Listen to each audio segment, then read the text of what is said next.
simulan na natin ito. BFF, ano bang unang challenge natin sa kanila? Ito na ang ating unang challenge. Makinig mabuti. Ito ang tinatawag natin obstacle course race. Kung saan pipili si Sheena at Riza ng kanilang pambato sa kanilang team. Tig-isa lang muna. Kailangan nilang mag-unahan dyan sa ating obstacle course.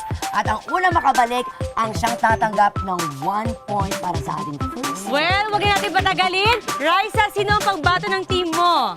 Bilang leader ako, so ako muna. Ikaw muna. Oh, Sheena! Ako muna ko na to. Tabata. Okay. So mga girls, ready na kayo doon para makapagsimula na tayo? Ito lang tayo. Yan! Yan! Sige, away na to! Okay, kung ready na kayo, yan, 2, 3, go! Ay, ang bilis ni Riza. Sino mga kaibigan? Sheena, habol! Ayan, hop, talon. Ayan, kailangan nyo makuha. Ayan, ako. Nangungulat si Riza. Sheena, ay, nakahabol si Sheena. Ay, nangungulat si Sheena. Taray.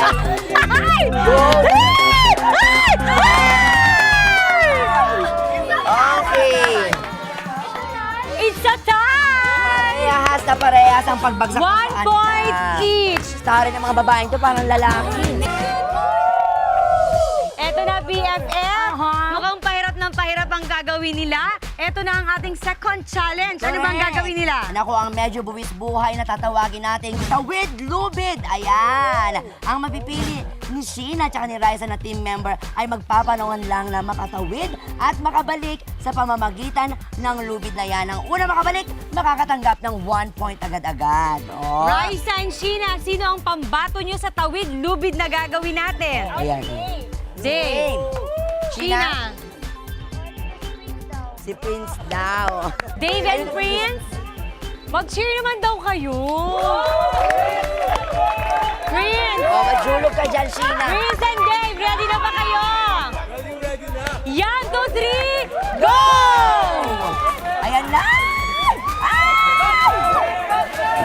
Ay, ayan na. Go! Go! Go! Go! Ah! Si Prince wala. Hindi na nakagala. Oh my God! Dali din! Umiiyak na si Sheena, halili!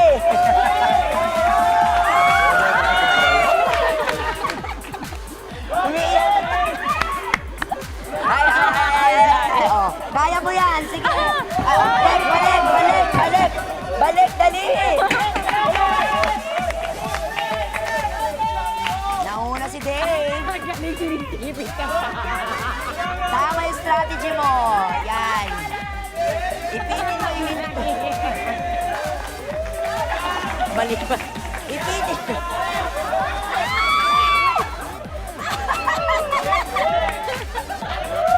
Kaya mo yan, Prince! Ayan si Dave! Go, Dave! Go, Dave! Go, Dave! Ipitin mo pa yan yung tulo ng paa mo dyan. Yay! Sa una, okay siya eh. Parang hindi pa kumakalog masyado.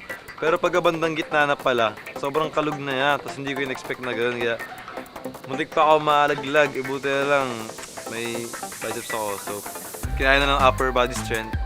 Pero yun, talo pa rin. Pero okay lang, at least di ako nalaglag. Kasi dati po, may mga trainings din po kami tulad ng mga ganon. Kaya parang sanay na po ako sa mga ganong klaseng activity po. Kiniklip ko yung paa ko po para di po ako mahulog. Ito po yung diskarte ko lang. Congratulations! 1 point para kila Dave. So, ibig sabihin, 2 points na si Riza Sinon at Sheena's 1 team point 1 si Sheena. point.